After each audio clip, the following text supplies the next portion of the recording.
Ungqongqoshe wezamandla nogesi uDokotela uHosein Mogopa uthi lezi zikhungo ezizimele zizokwengeza umthamo kagesi olinganiselwa ku-1,700 megawatts.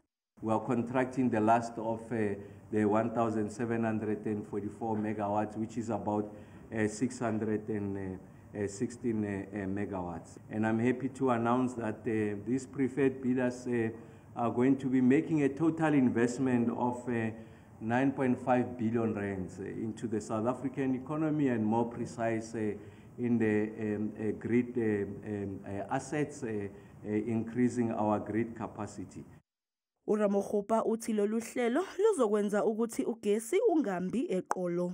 Now we're bringing cheaper solutions because we have charged it using cheaper energy, and that means that over time, once we've got a bigger share of this battery storage, solar PV, we're able to bring down the price of electricity. Lolu hlelo luzosebenza kakhulu ekugcineni ugesi okhiqizwa emini, njengoba ucwaningo lukhomba ukuthi kulelizwe ugesi usebenza kakhulu phakathi kwehora lesithupha kuya kwelesishiyagalolunye ekuseni kanye naphakathi kwehora lesihlanu kuya kwelesishiyagalolunye ebusuku.